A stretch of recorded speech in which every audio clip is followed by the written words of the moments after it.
Bonsoir à chacune, à chacun. Est-ce que tu peux monter un peu le micro, s'il te plaît? J'espère que vous allez bien, que la semaine a bien commencé. Vous vous souvenez que la réunion de ce soir est un peu spéciale. On va la teinter Mayotte. Et je vais m'en servir pour vous donner quelques nouvelles de mon voyage d'un peu plus de 15 jours. Ça sera pour nous l'occasion de prier. J'ai fait 3 petites vidéos sur 3 thèmes différents du voyage. Et puis on aura un 4e point, mais je ne pouvais pas faire une vidéo. C'était en 4e, on parlera des difficultés et peut-être un peu de l'insécurité qu'il y avait là-bas.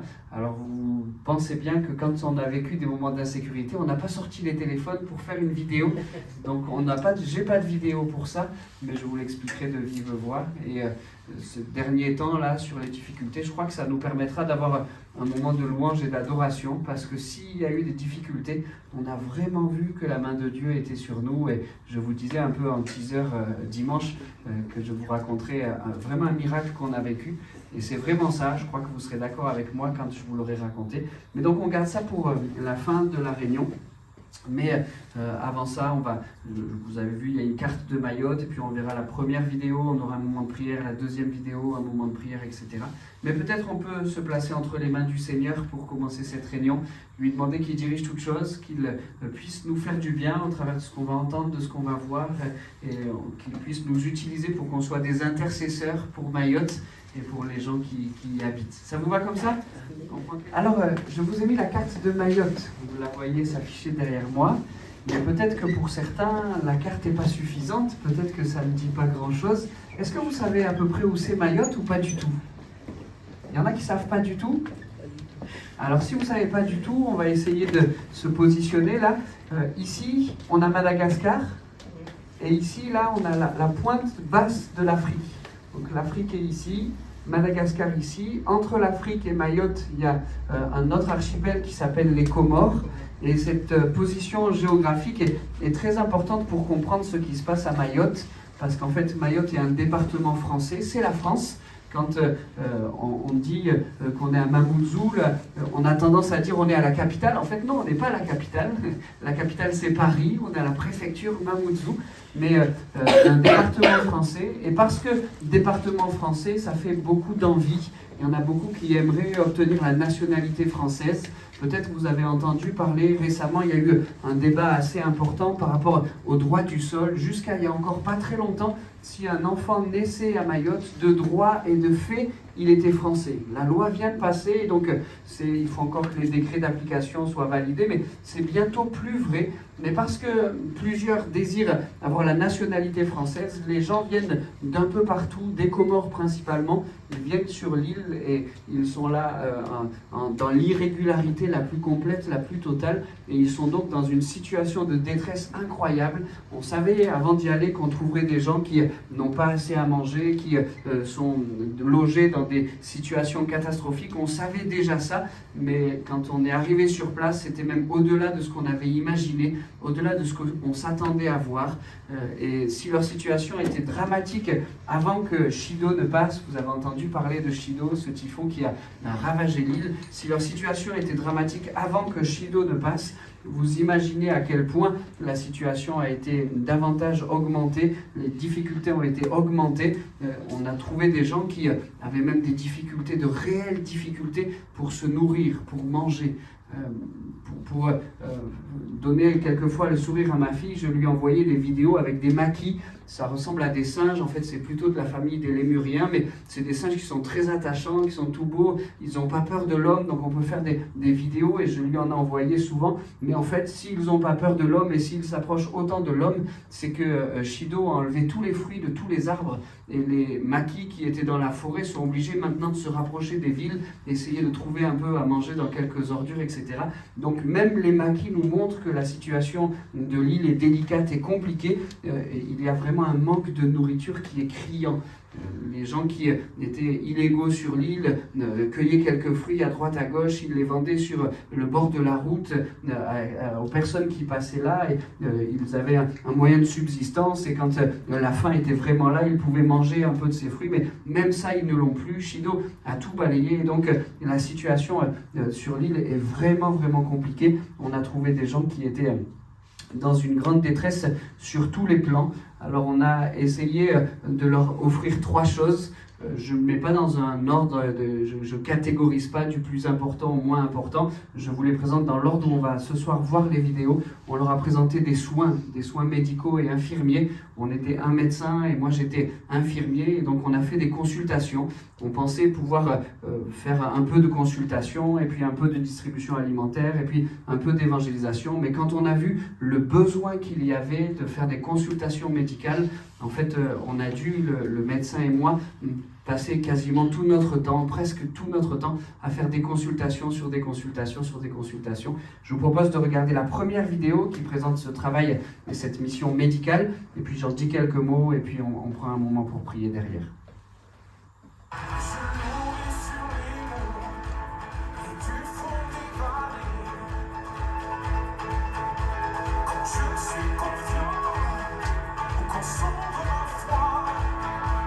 Ça, c'est le lieu où on a fait le plus de consultations. Et quand on arrivait le matin à 7h, des fois avant, il y avait toutes ces personnes qui attendaient pour voir le médecin. Moi, je recevais les patients pour un premier examen, je prenais les constantes, et puis je faisais tout le questionnaire des antécédents, quel est le problème du jour. Je notais tout ce qui était important pour le médecin. Et après, ils allaient dans la pièce à côté où il y avait une consultation médicale. Le médecin reprenait les informations que j'avais données et continuait le questionnaire.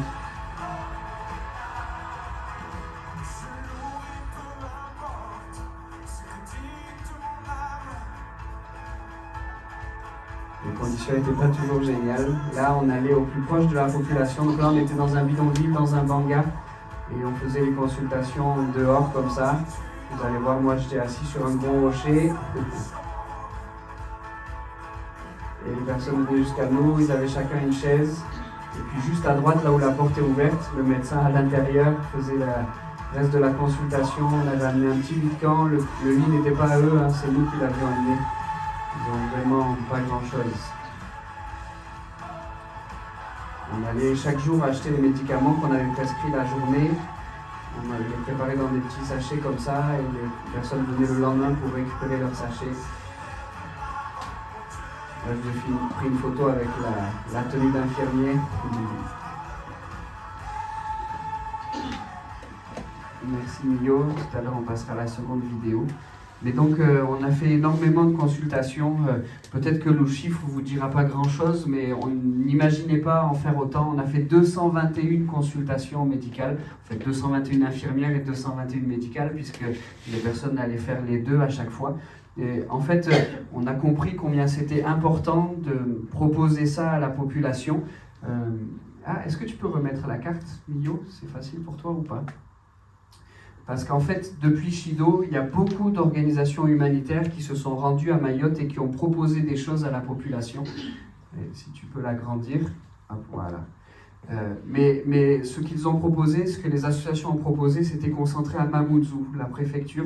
Et on en a fait nous aussi, on a dû faire en tout 2 demi-journées de consultation médicale là-bas. Mais en fait, on l'a fait juste pour les chrétiens de l'église. Il y a dans Mamoudzou une église évangélique ADD. Donc on a juste proposé ces 2 demi-journées pour les chrétiens de l'église. Mais en fait, on s'est rendu compte que la population autour n'en avait pas vraiment besoin. Et donc, l'ensemble des consultations qu'on a fait, c'est ici, à Tsingoni, où il y a une deuxième assemblée de Dieu. C'est notre missionnaire Pascal Gonzalez qui la tient.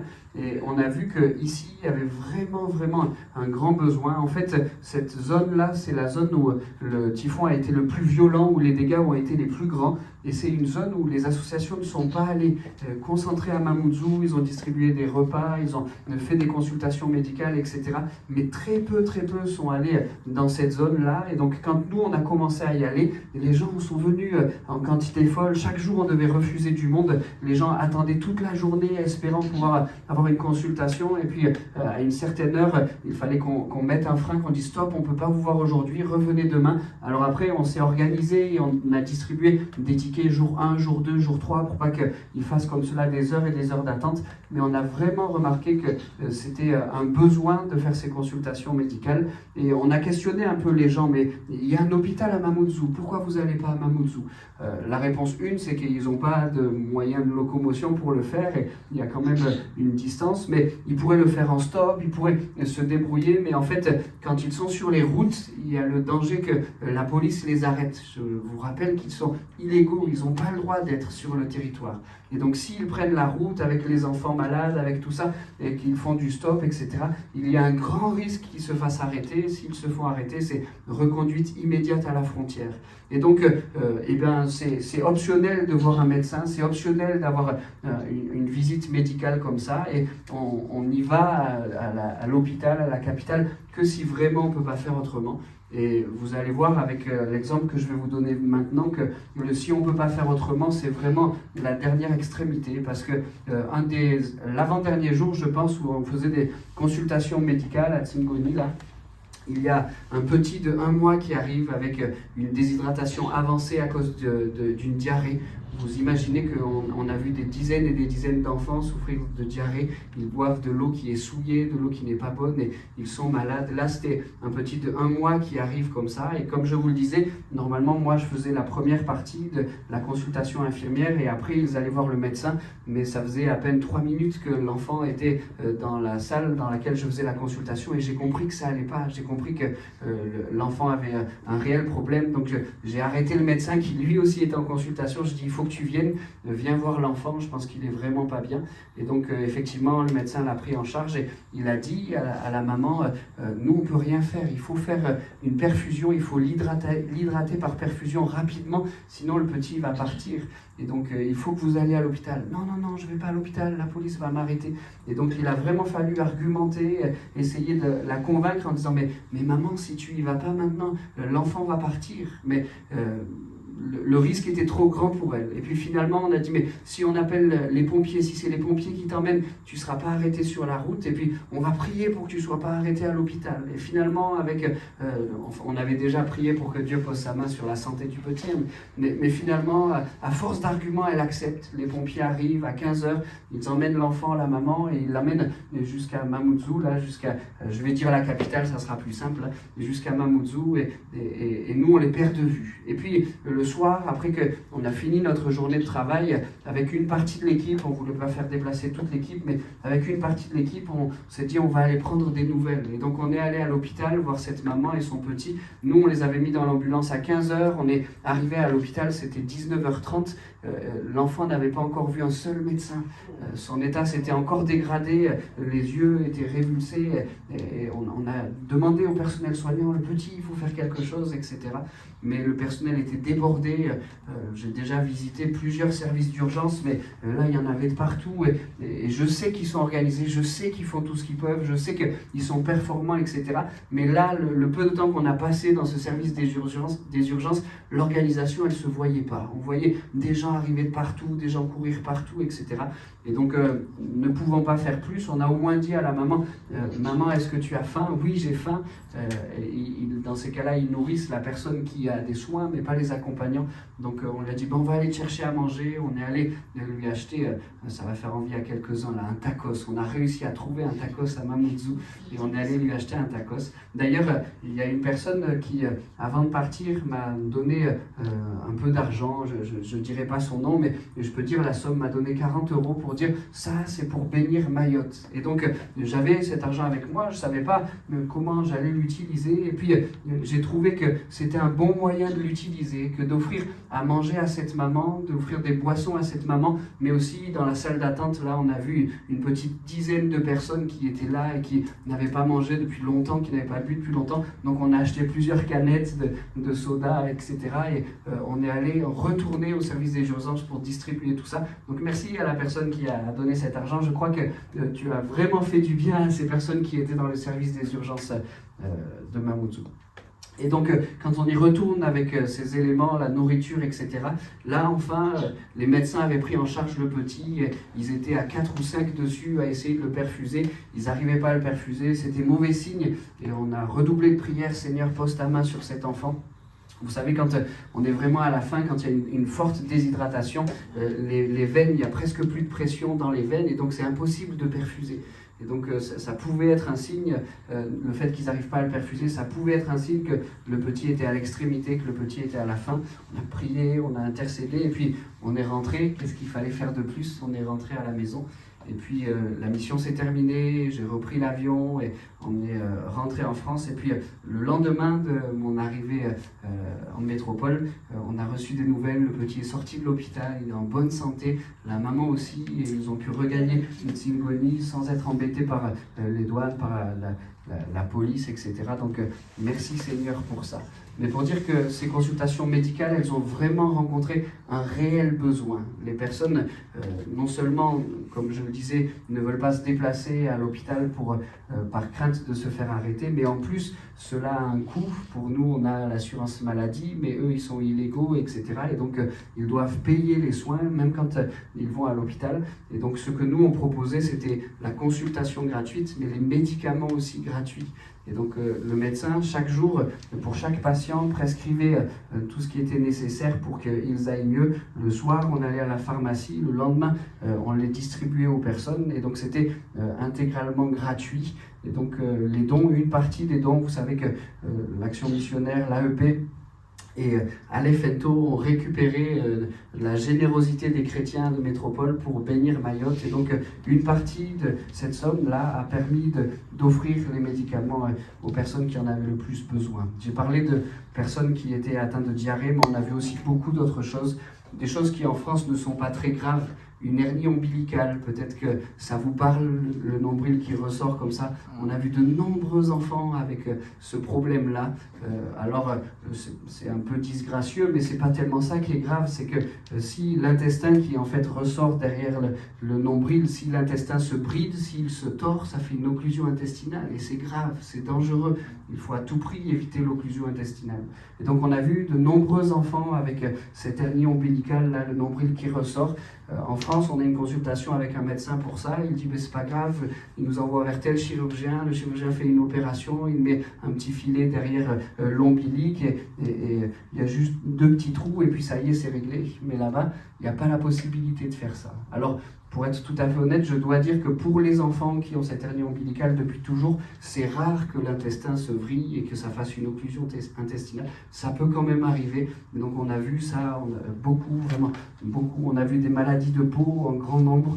On a vu, à cause des problèmes d'hygiène, quelque chose qui est vraiment banal en France, un petit bouton, mais l'enfant se gratte et puis se gratte encore, se gratte encore. Moi j'ai vu un nez tout nécrosé, le nez était prêt à tomber, tant il y avait infection, surinfection, etc.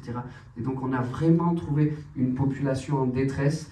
Et je crois que si on a pu mettre une petite goutte dans l'océan en faisant un petit quelque chose, je crois qu'on peut faire bien plus ce soir en priant pour eux. Seigneur, bénis ces gars, ces filles, ces enfants, ces parents qui sont dans des situations tellement difficiles, qui des fois sont complètement désemparés, mais qui, ça sera à l'occasion d'une vidéo, ont entendu parler de Jésus dans les consultations médicales. Chaque fois qu'on avait la possibilité, on demandait aux gens, mais nous on croit que Jésus peut vous aider, est-ce que vous êtes d'accord que je prie pour le petit, pour vous, etc. Et donc les gens, bien que musulmans, l'ont toujours accepté. Donc je crois qu'il nous faut arroser tout cela de nos prières. Si vous êtes d'accord, on va prendre quelques instants maintenant de dire Seigneur, viens bénir cette population, viens bénir ces enfants, ces mamans qui sont désemparées. Viens bénir ces papas qui souvent on a vu des blessures à cause des tôles, des coupures. Et Seigneur, viens bénir cette population. Amen. On prend le temps de prier pour eux. Amen. Pour que ça soit plus digeste, je compartimente les choses. Il faut bien comprendre que tout est imbriqué. J'ai parlé là par exemple de ces consultations médicales, mais l'évangélisation et les colis alimentaires étaient tout imbriqués, tout ensemble. quand les gens attendaient dans la salle d'attente avant de venir me voir puis aller voir le médecin, il y avait toujours une personne de l'équipe c'était son rôle pour la journée, pour la demi-journée. Il était là dans la salle d'attente et tout le long de la matinée, il organisait des chants, des cantiques, la guitare, des petites prédications d'évangélisation. Et au fur et à mesure que les personnes se renouvelaient dans la salle d'attente, c'était des conversations et il y a vraiment eu de bons moments. Même, moi je me rappelle quand on était pour une des rares demi-journées à Mamoudzou là, de consultation médicale, on était à l'étage pour faire les consultations et la salle d'attente était en bas. Et j'entends que dans la salle d'attente, là, il y a une visitation de l'esprit. Alors vous allez me dire, oui, mais c'est normal, c'était avec les chrétiens de l'église. Vous avez raison, mais il y avait des chrétiens de l'église là qui se sont mis à chanter, etc. Et nous, à l'étage, on était en train de recevoir une jeune femme et on a compris qu'elle venait pour quelque chose de pas très catholique, je vais le dire comme ça. Mais peut-être vous avez entendu parler du tramadol. Le tramadol, c'est un antalgique qui est assez fort et qui provoque de très grosses addictions. Et donc le tramadol peut se vendre sur le marché noir et sinon il peut se prendre là comme ça pour maintenir quelques addictions. Et donc cette femme était venue la veille pour récupérer du tramadol et puis là elle revenait, étonnamment elle revenait nous voir en disant j'ai perdu l'ordonnance, j'ai perdu la boîte, j'aurais besoin d'une deuxième ordonnance de tramadol, etc.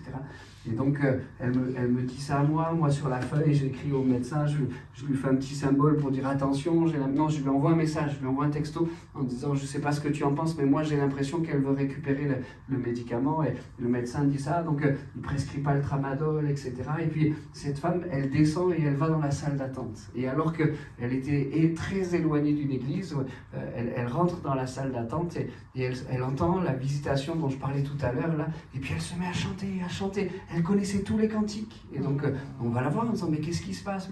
Mais ça fait des années, j'allais dans une église évangélique, mais j'y allais plus, j'avais tout laissé tomber. Et puis là, vous allez visiter, elle est à nouveau remplie du Saint-Esprit et elle vit cette visitation-là. Donc là, vous voyez, je fais la démarche de dire, on a parlé de la vidéo des soins médicaux, mais en fait, tout était imbriqué. Vous avez vu tout à l'heure, quand j'étais assis sur une pierre, là, c'était dans un petit panga à Aqua. Et donc, j'ai mis le focus sur les consultations médicales, mais pendant qu'on faisait ces consultations médicales, il y avait toute une équipe qui a distribué 120 colis alimentaires. Et vous savez, on ne peut pas rentrer dans les bangas comme ça. Il y a une grande insécurité à Mayotte et normalement, on ne rentre pas dans les bangas.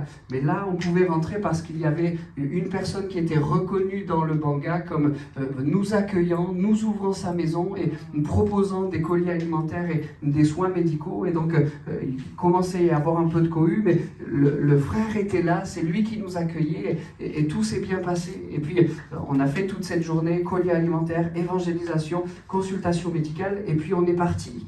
Et puis quand on est parti, quelques heures après, quelques jours après, ce frère-là rappelle le Pascal Gonzalez, celui qui est notre missionnaire dans Tsingoni, là. Donc Tsingoni, c'est ici. Et à quoi, là où je vous parle, c'est ici, là. Et donc, il rappelle notre missionnaire en disant « Les gens ont tellement été bénis de vous voir, ils ont tellement été bénis de ce que vous avez dit, de ce qu'ils ont entendu, qu'il faut faire des réunions à Aqua maintenant. » Et donc, Pascal nous aimait. Mais c'est merveilleux, on a un nouveau lieu de réunion à Aqua. Le banga nous était complètement fermé, on ne pouvait pas y rentrer. Et maintenant, grâce à la mission, eh ben, on va pouvoir avoir un lieu d'évangélisation là à Aqua. C'est vraiment une bénédiction. Alors, j'ai compartimenté avec les vidéos, mais comprenez que tout était vraiment imbriqué. On va maintenant regarder la deuxième vidéo qui nous présente le travail des colis alimentaires.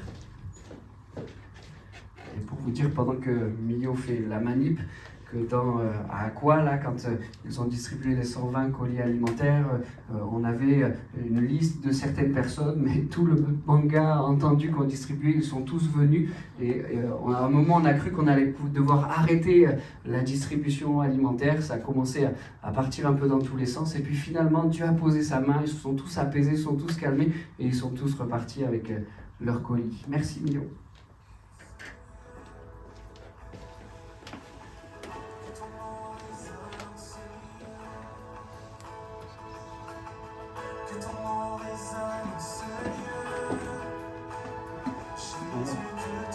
Achat chez les grossistes, c'est pas une petite chose. En ce moment, le kilo de pommes de terre à Mayotte, c'est 10 euros. 1 kilo de pommes de terre, 10 euros.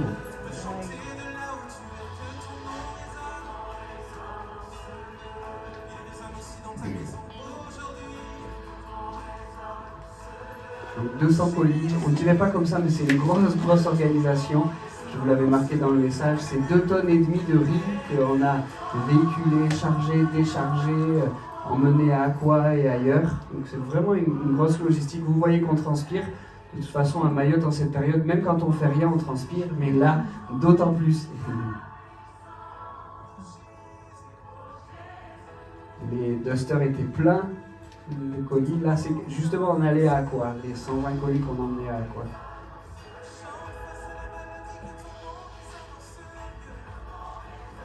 Allez, la deuxième vidéo. Donc oui, dire que là aussi ça a été vraiment un moment particulier de la mission. On s'est rendu compte combien c'était précieux pour eux que d'avoir cela. À chaque fois, on arrivait dans un lieu, il ne fallait pas qu'on soit... il ne fallait pas que les gens soient trop nombreux autour de nous. S'ils étaient trop nombreux, après ça commençait à dégénérer. Ils évaluaient un peu combien de colis il y avait dans la voiture, combien ils sont là autour.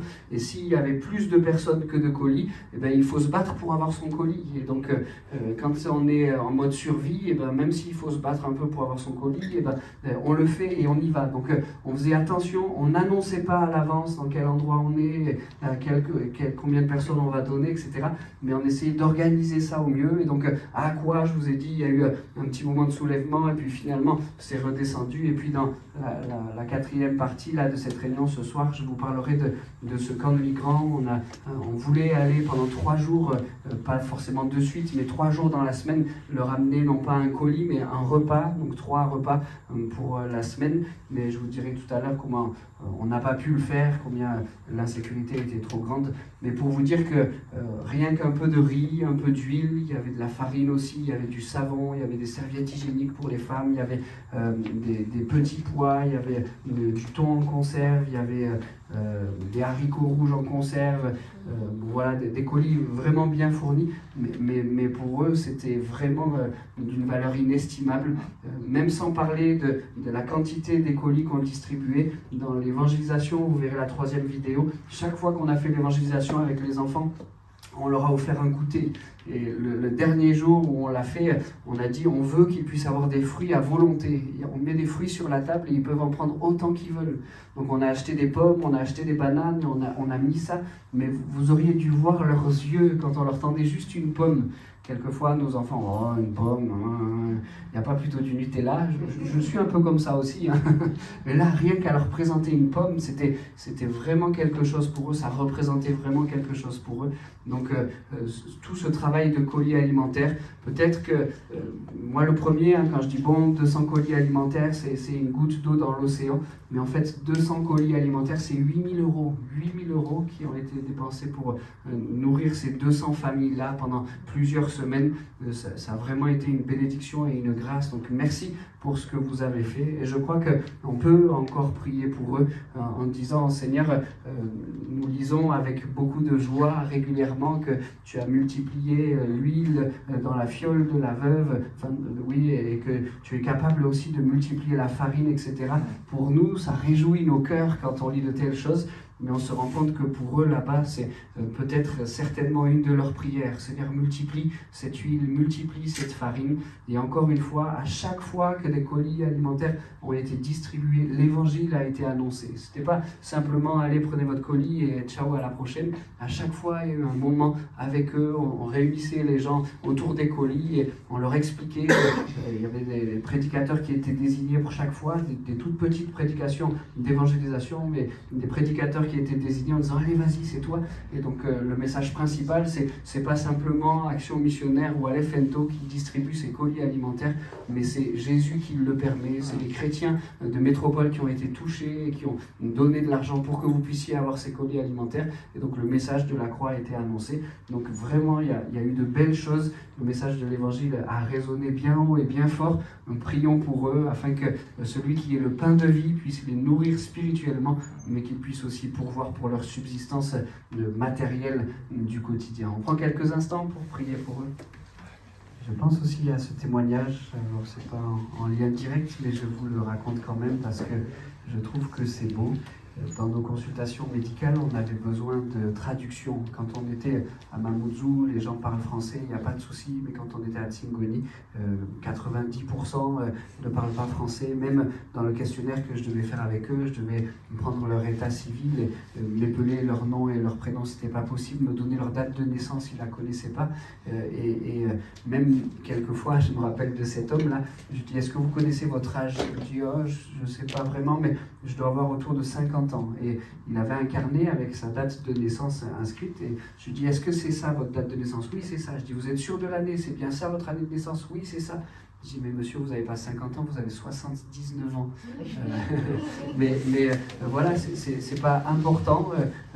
Et donc, on avait besoin de traducteurs, de traductrices. Et donc, c'était pour nous un réel défi avant d'arriver sur le territoire. Comment on va faire pour avoir pour toutes les consultations médicales des traducteurs? Et bien, en fait, en ce moment, c'est Pascal Gonzalez qui est missionnaire à Mayotte. Vous en avez entendu parler de lui, vous priez pour lui et pour sa famille. Mais avant lui, c'était le couple Novaire, et encore avant eux, c'était le couple Doumbia qui était là. Donc c'est la 3e génération de missionnaires, et le premier et les autres ont suivi, ont tous fait des cours d'alphabétisation, et ils ont reçu, c'était beaucoup des jeunes femmes, ils ont reçu des jeunes femmes, et pendant des années et des années, ils ont reçu de manière fidèle cette alphabétisation, avec aussi de l'évangélisation qui était conjointe. Eh bien, qui est-ce qui traduisait toutes nos consultations médicales? Les gens qui avaient suivi l'alphabétisation.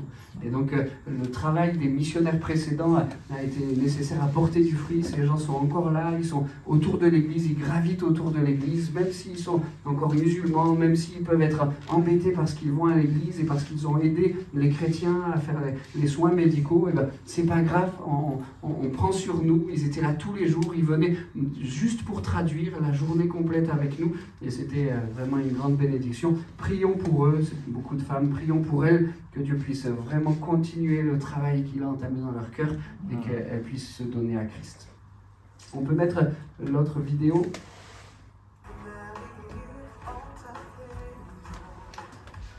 Je peux mettre un peu plus fort, Mio, s'il te plaît.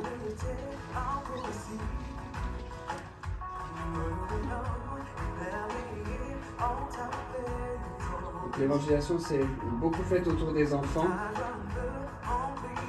un peu tout le temps, mais il y avait 2 vraiment points d'action, les 2 samedis où on était là-bas. Et là, il y avait moins d'enfants, mais ça c'était le dimanche. On n'avait rien programmé le dimanche pour eux, ils savaient juste qu'il y avait le culte le matin, mais ils avaient tellement apprécié la veille qu'ils sont venus au culte le matin. Les moniteurs ont organisé en vitesse là un moment biblique, une histoire de la Bible, et Pascal était ravi de dire mais tous ces enfants ils sont venus à l'église, et c'est vraiment une bénédiction. Ça c'était l'église de Mamoudzou, vraiment des moments de prière fervents pour les moments d'évangélisation qui suivraient. C'est les chrétiens qui prient.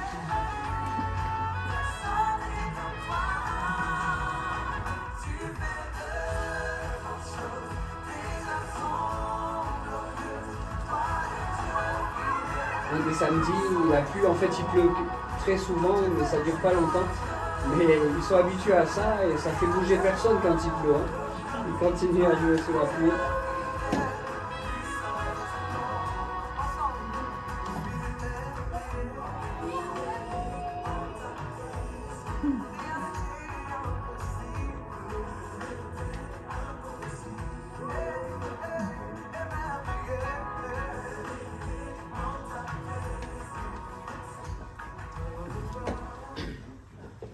Donc cette évangélisation, vous l'avez compris, elle s'est faite tout le long de la mission, mais donc particulièrement sur 2 épisodes là, les 2 samedis.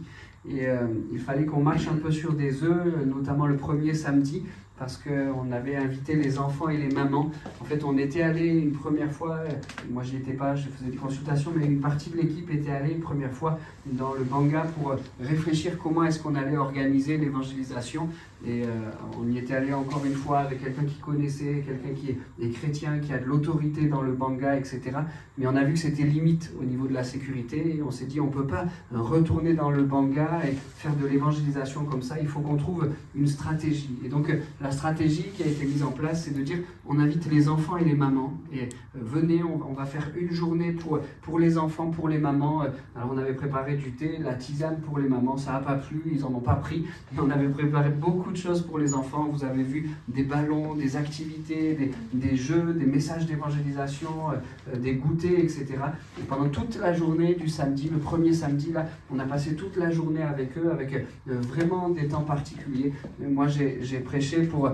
il y avait une prédication le matin, une prédication l'après-midi. J'ai prêché l'après-midi, mais il fallait vraiment marcher sur des œufs. Pour le premier samedi, il fallait parler de Dieu, mais pas de Jésus. On savait qu'on réinviterait les enfants la semaine d'après et que la semaine d'après, même tout au long de la semaine, on a été en contact avec eux, mais qu'on pourrait aller plus loin. Mais la première fois, il ne faut pas parler de Jésus. Donc je me rappelle, ma première prédication, c'était justement sur cette fiole-là. Et donc j'ai imagé un peu l'histoire avec les enfants. J'ai dit, vous savez, il y avait une famille où ils avaient du poulet à manger. Qui aime manger le poulet? Alors tous les gamins, moi. Et puis au bout d'un moment, le poulet a été fini, il n'y avait plus de poulet. Mais c'est pas grave, il y a du riz. Qui aime manger le riz? Alors tous les gamins, moi. Et puis après, le riz, c'est épuisé aussi. Mais c'est pas grave, il restait de la farine pour faire des gâteaux. Qui aime les gâteaux? Moi. Et puis après, il reste plus que de l'huile. Et qu'on fait quand il restait plus que de l'huile comme ça? Ils se sont mis à prier Dieu. Et vous pouvez prier Dieu, vous pouvez lui présenter tous vos besoins et il est capable de faire de grandes choses pour répondre à la prière. Et je vais vous raconter cette histoire vraie. L'huile a été multipliée. Et à tout moment, quelles que soient tes circonstances, tu peux prier Dieu, il entend et il répond. C'était la première prédication du samedi. Mais le samedi d'après, il y avait de nouveau une journée complète. Et là, il fallait vraiment annoncer le plein et le complet message.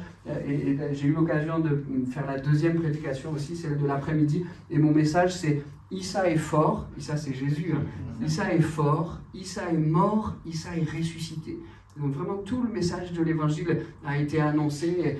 On a pu prier pour les enfants qui le souhaitaient, qui levaient la main. Est-ce que tu veux que Issa te touche, qu'il te bénisse, qu'il te guérisse, qu'il prenne soin de toi? Et donc vraiment il y a eu un très très beau travail d'évangélisation qui a été fait. Ça vient rejoindre ce que Pascal fait déjà avec toute sa famille. Ils ont vraiment été encouragés. Ça a donné une impulsion. Ils disent mais on va continuer tout ça. Ça a vraiment été de belles choses. Pour le premier dimanche où on était dans le culte à Tsingoni, là dans l'église de Pascal, alors que le culte se passe tout à fait normalement, 2 baptêmes dans le Saint-Esprit, de personnes qui venaient juste de se convertir avant qu'on arrive là, et là ils sont baptisés dans le Saint-Esprit pendant le culte. Je ne vous dis pas l'encouragement que ça a été pour Pascal et pour son épouse. Vous vous rappelez qu'ils ont eux aussi vécu cette tempête tropicale, là, ce typhon. Ça a été très difficile pour eux. Ils pensaient être à l'abri dans une maison en dur, mais en fait les 2 portes, ils ont des portes transversales dans la maison, et les portes n'ont pas tenu, et donc le vent s'est engouffré dans la maison. Ils ont essayé de retenir les portes fermées, mais le vent a été fort. Pascal s'est pris la porte dans le visage, ça l'a fait tomber par terre. C'est sa fille de 24 ans qui a dû l'attraper, le tirer à l'intérieur de la maison. Ils ont eu peur pour leur vie, ils ont vécu des moments difficiles, et là notre venue les a vraiment encouragés. Ils ont dit bon, oui, on a vécu des temps difficiles, mais Dieu a pris soin de nous.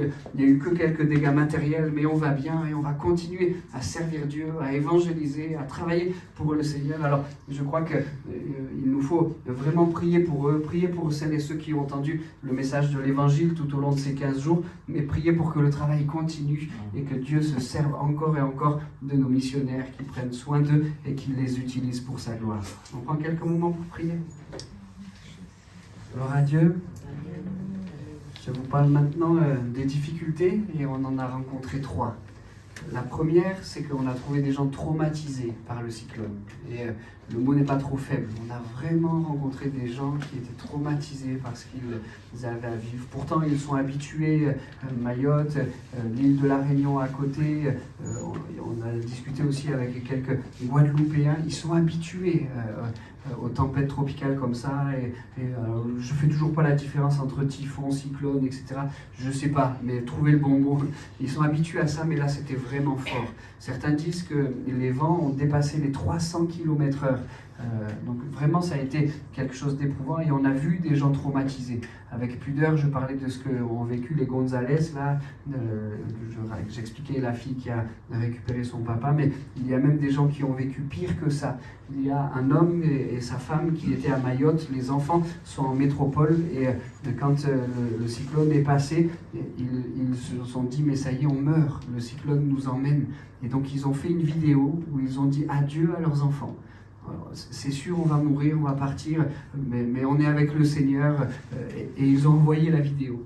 Et puis tous les réseaux ont été coupés et les enfants ont reçu la vidéo d'adieu de leurs parents et ils ne savaient pas ce qui s'était passé après. Il s'est passé plusieurs jours jusqu'à ce qu'ils retrouvent finalement du réseau.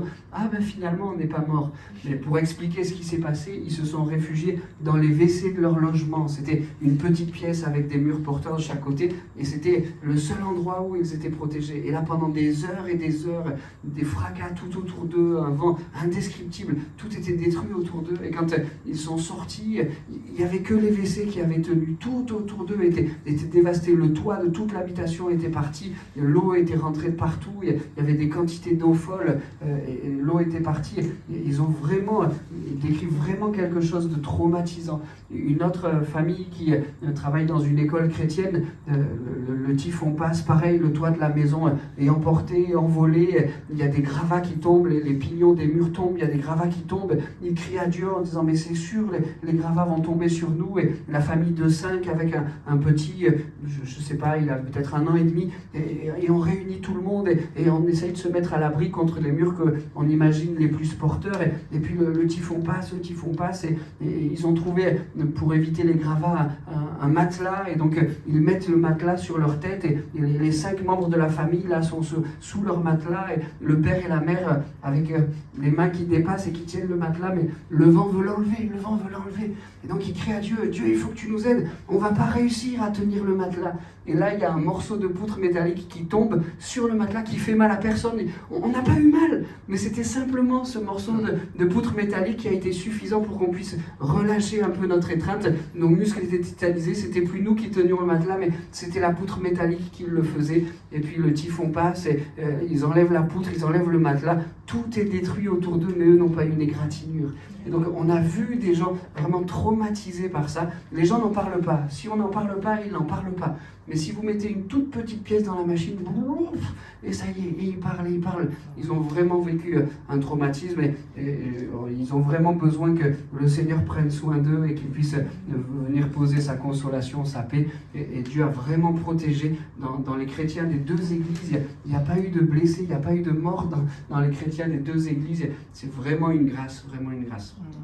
La deuxième difficulté qu'on a rencontrée, c'est que notre cœur a été touché par un camp de migrants. On a parlé des bangas, on a beaucoup aidé différents bangas, on a distribué des colis alimentaires, etc. Mais on a vu, c'était sur notre trajet, on passait tous les jours devant un camp de migrants. C'est de la folie, les conditions dans lesquelles ils vivent. Ils sont sur le bord de la route, ils dorment par terre sur le trottoir. Quand ils ont un peu plus des moyens, il y a une bâche qui est tendue, mais la plupart du temps, il n'y a pas la bâche. Et là, ils sont 200 dans ce camp de migrants où il manque de tout. Les vêtements, c'est à peine s'il y en a. Il manque vraiment de tout. Et donc nous, on dit, on veut les aider. On ne peut pas aller avec les colis alimentaires dans des quantités aussi importantes, les sacs de 10 kilos de riz, tout ça, ça va faire les meutes. On ne peut pas y aller avec les colis alimentaires, mais peut-être qu'on peut y aller au moins avec 3 repas sur 3 jours différents. On prépare des repas dans des petites barquettes et on distribue ces barquettes. Et donc l'équipe se met au travail. Au début, on pensait avoir une cuisinière qui pourrait préparer les 200 portions. Finalement, la cuisinière nous dit qu'elle ne peut pas le faire. Ben, c'est pas grave, c'est des gens de l'équipe pendant que nous on faisait les consultations médicales. Des gens qui cuisinent, ils font cuire du riz, ils font cuire le poulet, les oignons, la sauce, tout ça. Ils mettent tout dans des barquettes et on prépare ça. Pour être sûr qu'il n'y ait pas de problème d'insécurité, on y va avant, on y va la veille.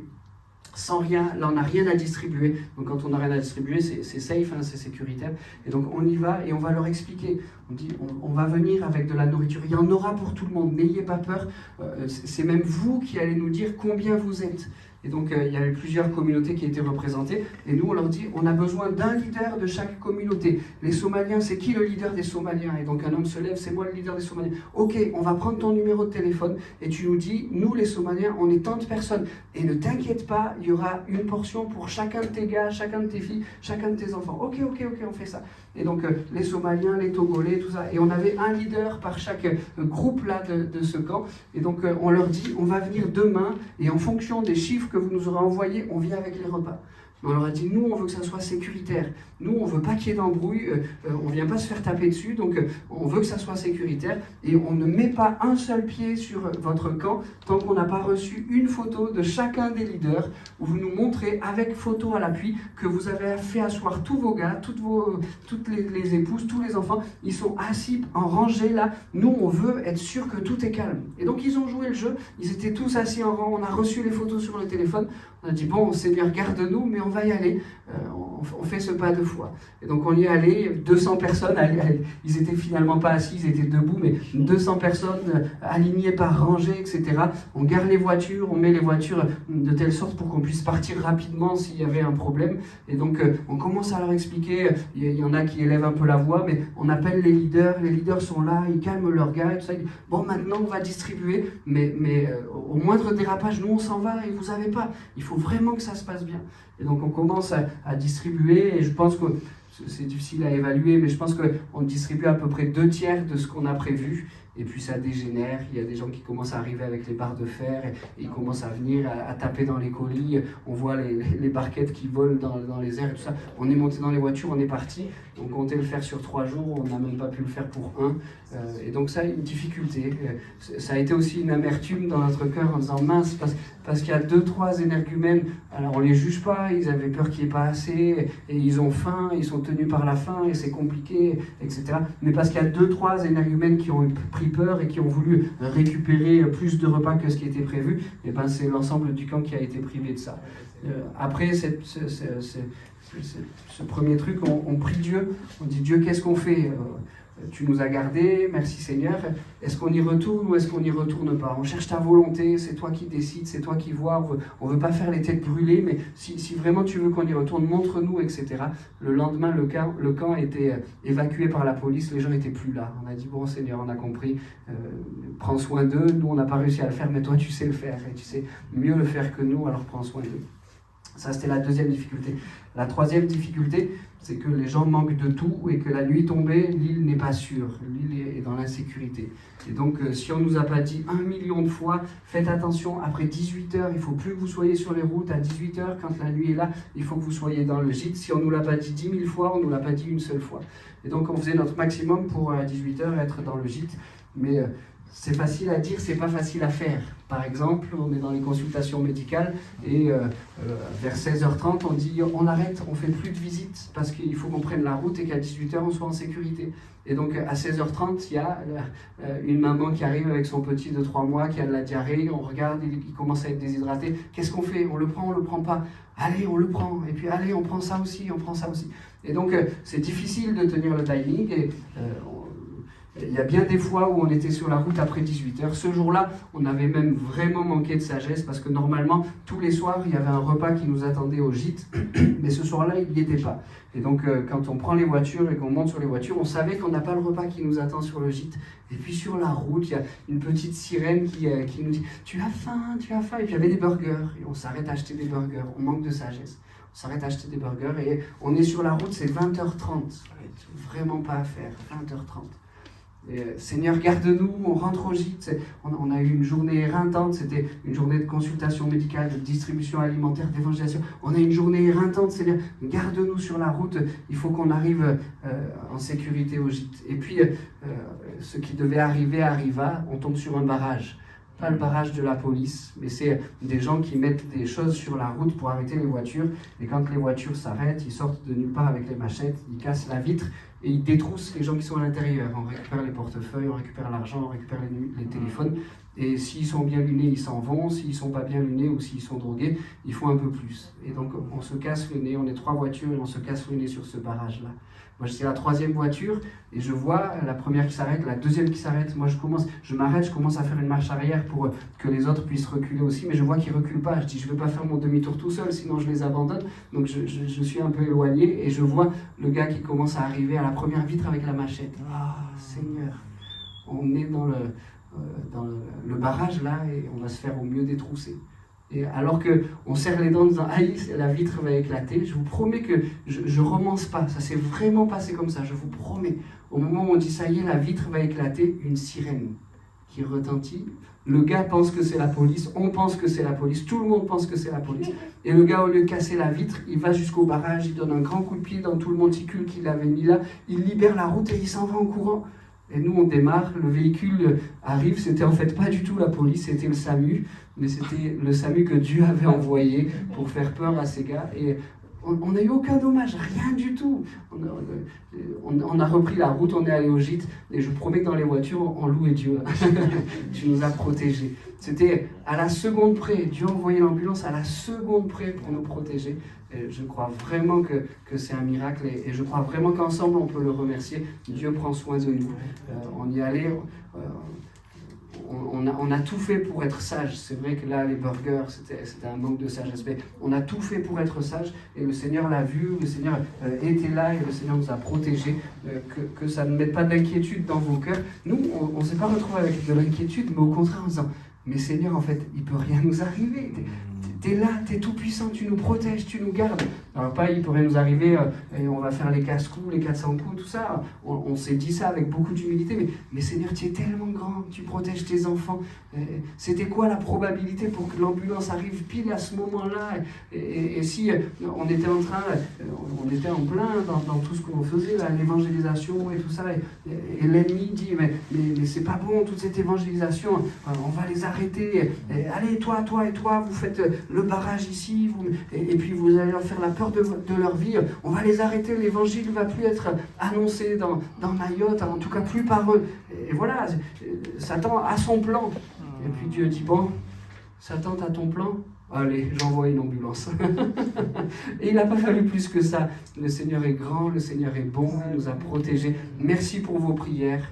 C'est dans ces moments-là, surtout, mais on le sait aussi, mais dans ces moments-là, on dit, mais merci Seigneur pour les prières. Merci pour l'Église de France qui prie. Le Seigneur est grand. On ne s'est pas senti en insécurité. Au contraire, on s'est senti protégé par la main puissante de notre Dieu. On peut le remercier ensemble pour ça ?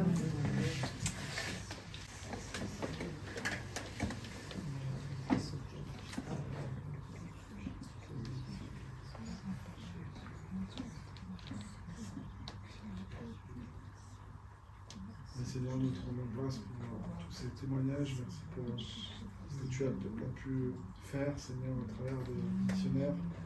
Merci parce que tu as béni, tu as secouru et nous t'en rendons grâce. Et merci parce que tes plans sont extraordinaires et tu vois toutes choses. Et nous te remercions d'avoir gardé notre pasteur et son équipe. Et nous savons que c'est des semences qui ont été semées et tu vas faire croître.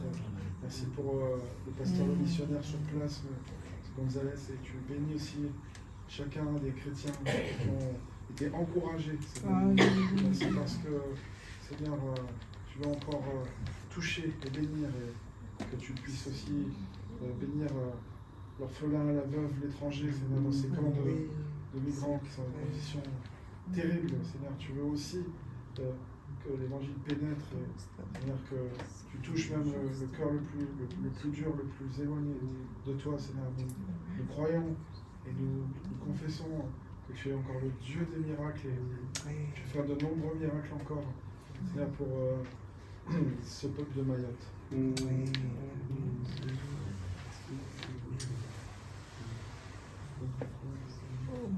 Merci pour ta parole qui est propagée, Seigneur, parce que tu vas continuer, Seigneur, à agir, Seigneur, parce que tu es le Dieu d'action, tu es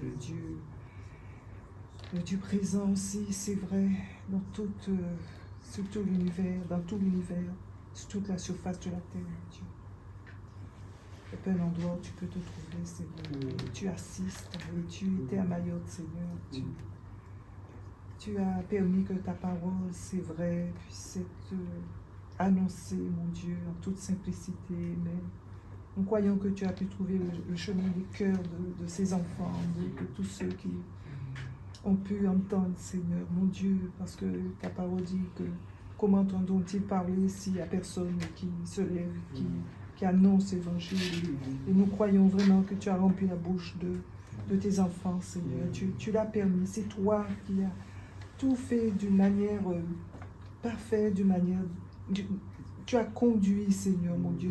Tout était dans ton agenda déjà. Tout était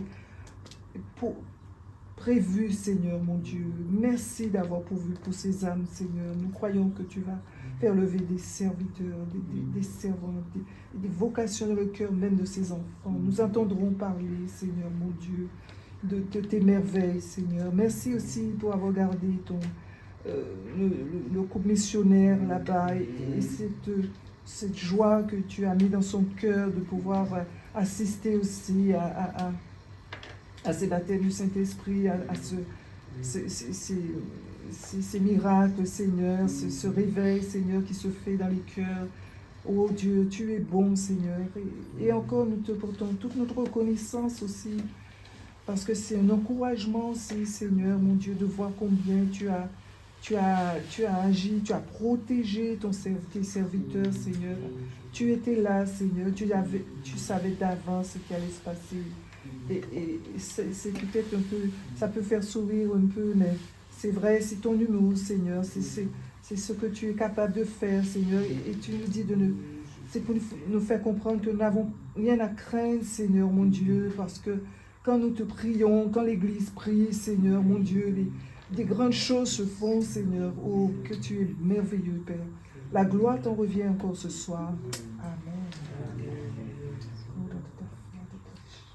Et Seigneur, mon Dieu, tu prends soin de tes enfants, Seigneur. Et on l'a encore vu, là, tu as pris soin de notre pasteur, des missionnaires qui sont là-bas, Seigneur. Avec, malgré les dangers qu'il y avait, toi, tu étais là, présent près d'eux, tu les as bénis, Seigneur.